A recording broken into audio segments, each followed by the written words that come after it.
Good afternoon and welcome to the Mobile City Planning Commission meeting for August 15th. Enjoy this air conditioning while we have it. I'd like to take a moment to review our general operating procedures. The meeting is divided into two sessions, public hearing and then deliberation. In public hearing, we will call the agenda item. The applicant makes their presentation. Commission members ask questions, if any, and members of the public make their comments to the commission. Only 4 people can speak for an agenda item and 4 people against. Each speaker is limited to 5 minutes, subject to questions. At 1 minute remaining, you will have a warning bell or beep asking to summarize your comments. After an opposition speaker has spoken, the applicant is allowed a 2-minute rebuttal. If you do intend to speak, please come to the podium, speak into the microphone, provide your name and address for the record. Direct all comments to the commission and not to the applicant, staff, or audience. After all the applications are heard, commission will go into deliberation where we will discuss each application with input from the staff as necessary, but with no input from the audience. We will then vote on each application and the results can be learned from the planning department. If some issues arise during deliberation that were not addressed in public hearing, we can allow additional comments to resolve those issues, or we can call for the application to be held over for a future meeting. Occasionally, a commissioner may recuse themselves from voting and discussing on an application. That does not mean they are directly involved. However, depending on the circumstances, ethical rules require a recusal, even if there is only the slightest appearance of a conflict of interest. If we have a member recused, a supernumerary will vote in their stead. Reminder that the Planning Commission makes all final decisions on subdivisions with appeals of these to the circuit court. The commission is strictly a recommending body for rezonings, conditional use permits, and planned developments. City Council makes the final decision on those applications, and all appeals will go to the city of that City Council decision or to the circuit court. At this time, please turn off your cell phones or turn them to vibrate. All other electronic devices the same. Commissioners and staff, please turn on your microphone on the right-hand side and use those when speaking. Call the roll. Myself, Jay Stubbs, present. Mr. Kirk Matei. Miss Jennifer Denson, present. Miss Shirley Sessions. Mr. Larry Dorsey. Present. Mr. Chad Anderson. Here. Mr. Matt Anderson. Here. Mr. Nick Amberger. Here. Mr. Josh Woods. Here. Mr. Harry Brislin. Here. Mr. Kenny Nichols. We have a quorum, and I will entertain a motion to approve the agenda for August 15th with 6 items plus 2 business items. So moved. Second. Properly moved and seconded. All in favor? Aye. Motion for the agenda passes. We'll move on to number 1 at 2819 Government Boulevard, Mertz Court Subdivision, Block 1, re-subdivision of a portion of Lot 27. This is the subdivision of one lot just under an acre. Is the applicant present? Are you in agreement with the conditions that are listed, of which there are 9? The applicant is present and with a thumbs up gave agreement. Is there anyone else here to speak for this agenda item at 2819 Government Boulevard? Anyone here to speak against it? Seeing none, we will move on. Number 2, 251 and 255 St. Louis Street. G5 parking subdivision. This is a subdivision of one lot at just under half an acre. Mr. Byrd. Yes, Jerry Byrd. Byrd Surveying, 2609 Halls Mill Road, Mobile. Basically, we're in agreement, except for consideration number 5, which is if the property is redeveloped, the parking lot access would be out onto Joachim Street, or it couldn't be on St. Louis Street, let's put it that way. Sorry. We're making a one-lot subdivision out of both of these. The building in blue completely covers that parcel, so 0 lot lines on it. There's parking here. It would be, or will be, parking out onto St. Louis Street. And if we were to, something happened to the building and it had to be torn down, fire or whatever, then the condition or consideration 5 says the driveway will have to come out onto Joachim Street, which is one way, at present, it's one way going south toward Bienville Square. area, highly busy area. It would be not convenient for trucks to go out in that way. St. Louis Street, two-way, major thoroughfare. The condition to put or close the driveway onto St. Louis is out of the downtown development district regulations, but they're subject to change. I'm thinking eliminate the note on the plat. Let whatever condition, whatever zoning regulations govern that if and when that ever happens. Because if it changes, then we have a note on the plat that it's mandatory that it has to go out onto Joachim Street. City will get what they want with the location of the driveway, no matter what. So I'm just thinking it should not be on the plat. Question for staff, was it on number 5? Did you guys have a reasoning? Well, as Mr. Byrd said, this site is within the downtown development district, and streets are designated as either A streets or B streets. St. Louis Street in this case is an A street, and the regulations specifically state that when a property has frontage on a B street, that access will be through the B street, which in this case would be Joachim Street, and that's why the condition was recommended. But as Mr. Byrd states, that can be removed, and if the property were to go through a process of redevelopment under the regulations today, that would still apply, even if it's not a condition on this case. Okay. Any other questions or comments from commissioners? So the condition number 5 as it exists right now is just redundant, is the point. Well, except that it would be on the plat, which would make it perpetual. And if you remove it, then that means that if Mr. Byrd is correct and the downtown regulations do get changed, then that wouldn't still be on the plat to have to be dealt with. So this would be, removing it would be more flexible. Great. Any further questions on the conditions, Mr. Byrd? No. Okay. Well- Any further comments or questions from commissioners? All right, thank you, sir. Is anyone else here to speak for agenda item number 2 at 251 and 255 St. Louis Street? Bless you. Is anyone here to speak against it? All right, seeing none, we will move on to number 3. This is a subdivision application at 133 Eaton Square, Chateau Noblet subdivision. Subdivision of one lot, right at 1/3 of an acre. Is the applicant present? The applicant is present. Raised hands. Are you in agreement with the 8 conditions listed? The applicant is nodding. Yes. Is there anyone else in the audience to speak for this agenda item at 133 Eaton Square? Anyone here to speak against it? Seeing none, we'll move on to number 4. This is a subdivision application at 200 and 208 Virginia Street, 211 and 850 Maryland Street, and 826 and 834 South Conception Street, the software development subdivision of one lot at 2 3/4 acres. Is the applicant present? The applicant is present.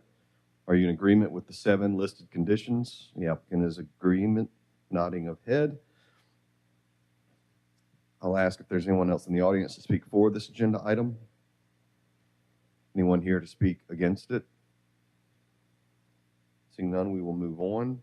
This is number 5 on the agenda, a subdivision application at 2410 McVeigh Drive North, re-subdivision of Lot 3 and a portion of Lot 2, Block C, Greenview Heights subdivision. This subdivision of a lot is just at 1/4 of an acre. Is the applicant present? The applicant is present. 9 conditions listed. Are you in agreement? The applicant is given a thumbs up.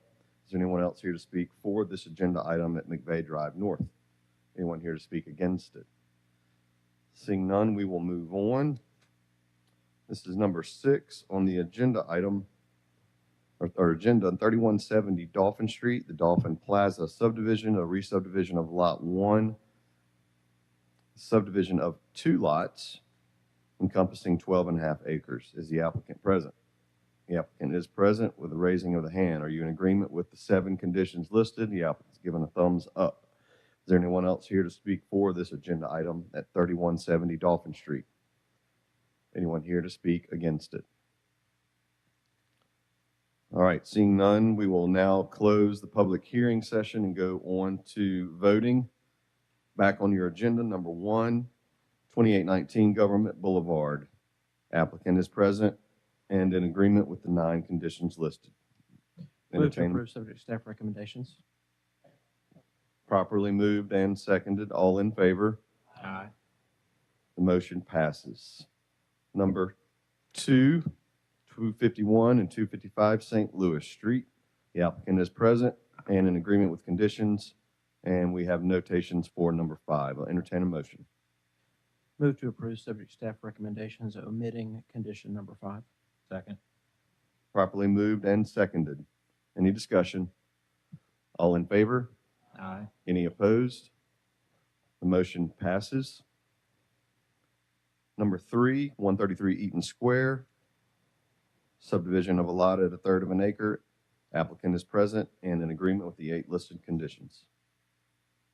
Entertain a motion. Move to approve subject to staff recommendations. Second. Properly moved and seconded. All in favor? Aye. The motion passes. Number 4, 200 and 208 Virginia Street, 211 and 850 Maryland, and 826 and 834 South Conception. Subdivision of 1 lot, 2 3/4 acre. Applicant is present and in agreement with the 7 listed conditions. Entertain a motion. Move to approve subject to staff recommendations. Properly moved and seconded. All in favor? Aye. The motion for subdivision passes. Number 5, 2410 McVeigh Drive North. The applicant is present and in agreement with the 9 listed conditions. Entertain a motion. Move to approve subject to staff recommendation. Second. Properly moved and seconded. All in favor? Aye. The motion for subdivision passes. Final agenda item, 3170 Dolphin Street, subdivision of 2 lots, 12.5 acres. The applicant is present and in agreement with the 7 listed conditions. Will entertain a motion. Move to approve subject to staff recommendations. Second.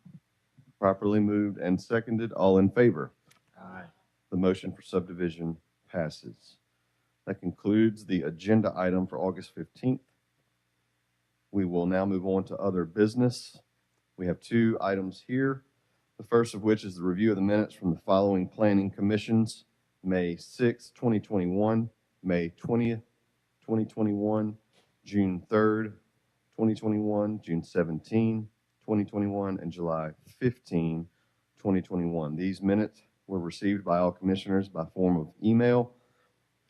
We will take them in batch approval, and unless there's any corrections or additions needed for those minutes, I'll entertain a motion.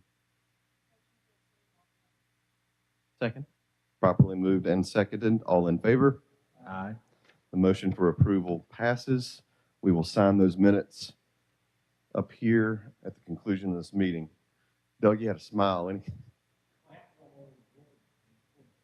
Yeah. Hey, we're good. The minutes were approved.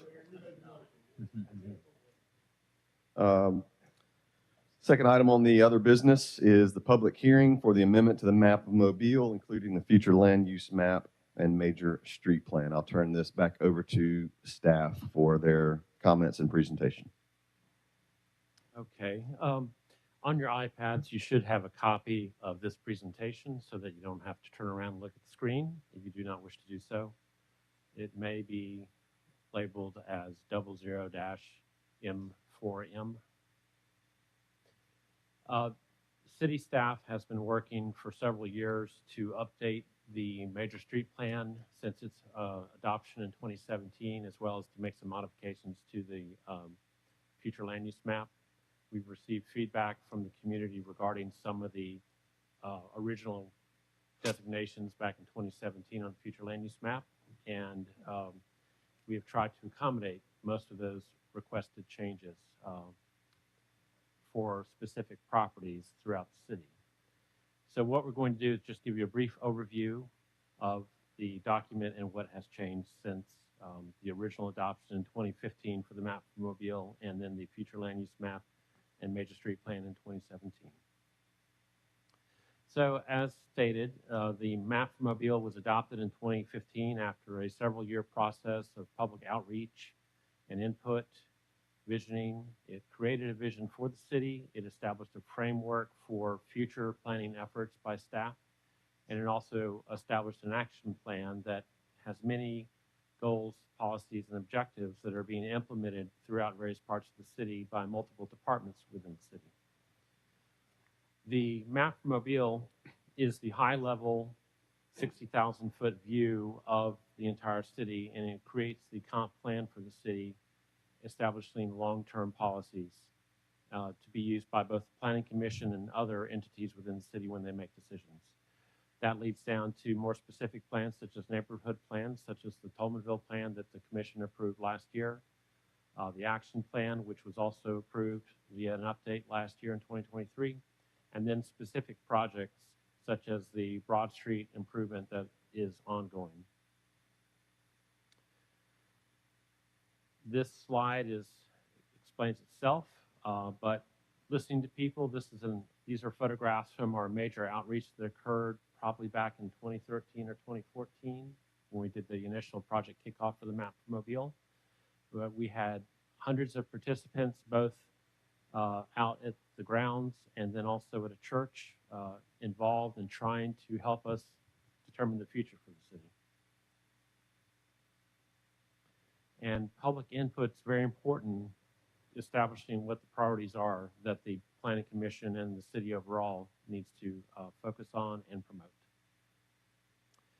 So in 2015, there were 121 actions that were identified in the map for Mobile. During the update in 2020, we had 90 actions. And then in the most recent update last year, we were down to 74 actions. The number has gone down because we have completed many of the originally identified actions, and we have many actions that are either started or are ongoing. So we have projects happening throughout park systems, street improvements, things like that. But what has changed between the originally adopted plan and the current proposal? There have been some modifications to goals and initiatives and the buckets or pillars where they're placed. We've addressed changes and progress that has occurred since 2015. We've also tried to update, of course, the future land use map and the major street plan based on projects that have come to fruition and projects that are now underway or that are being considered. And then we've also identified other additional locations for future planning and investment.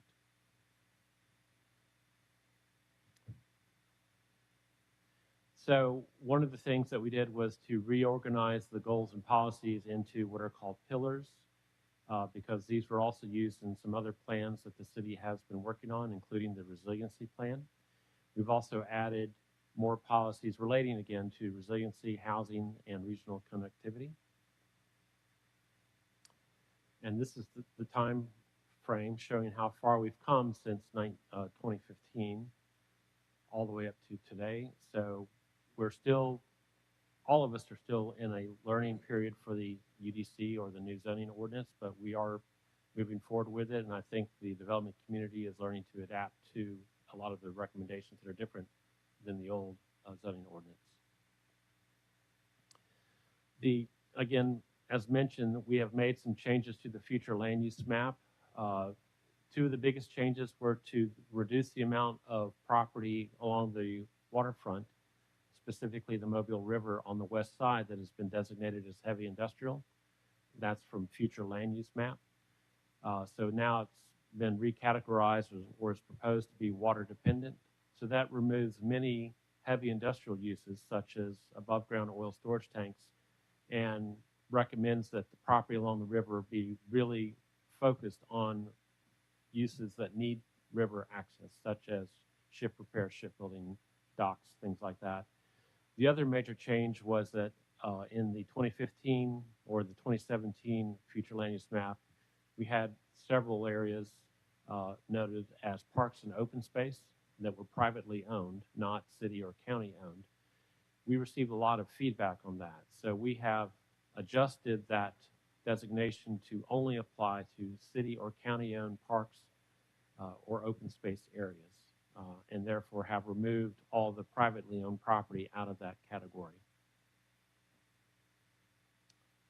We've also changed the descriptions for the different land use areas and provided more information. And the example that you see in the presentation is for the mixed density residential area, but all of the land use descriptions have been changed to some extent. And we've made sure that the zoning correspondence matrix is reflective of these recommended changes within the document. So the future land use map and the map for Mobile are guides for the future, which describe land use and physical characteristics of the city as it grows out. It is generalized. It is not supposed to be a specific land use map, and it is supposed to be flexible because it's a recommendation, not a strict legal requirement. Compared to zoning and the Unified Development Code, that is what's on the ground today as law to be enforced. It has specific requirements regarding use and development of property. It applies to individual pieces of property that are identified on our map, which is available online. And again, it is a legal requirement. It is the law as adopted by the Mobile City Council. The other changes we've made is that we have added a few additional priority investment areas to help the city focus where it needs to be looking for future projects. Examples would be, again, the Brookley Industrial Complex, Mobile International Airport area, given that the property on the north side of I-10 has now been acquired by the Airport Authority. So that's an area to be studied, or that should be studied. We've also added in Africa Town due to all the projects that are going on there, including the new Welcome Center that hopefully will be starting soon. And then with the major street plan, we're not actually making any changes to the roadway classifications or any roadway alignments. What we are doing, however, is assigning right-of-way widths to many of the streets that were added in 2017 that had no specific right-of-way requirements. An example would be Bitten Spur Road. It was not on the major street plan previously. In 2017, it was added in, but there was no right-of-way requirement specified as part of the incorporation. So that's an example of something that has been recommended, such as a 50 or 60-foot wide right-of-way for any future subdivisions that occur along Bitten Spur Road. In a few other instances, we have recommended a reduction in right-of-way width, and the best example would be US Highway 90 in the Theodore area, where we had perhaps recommended a 300-foot wide right-of-way, whereas ALDOT only needs 150 feet. So we're recommending a reduction in that proposed right-of-way width within our plan to correspond with what ALDOT needs. And since the adoption of the updated action plan last year by the Planning Commission, work has continued on trying to complete actions as well as initiate new actions that were identified in the plan. So it is an ongoing project.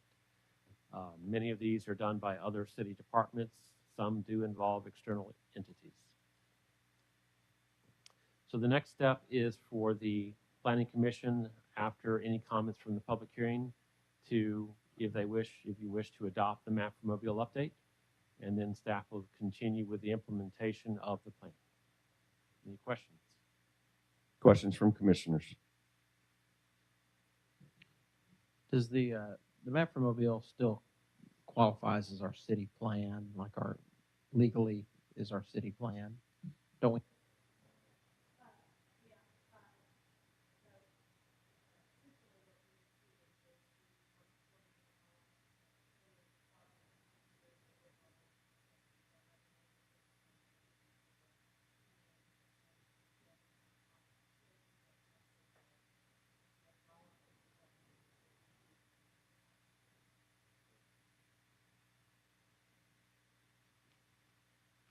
Any further comments or questions from commissioners?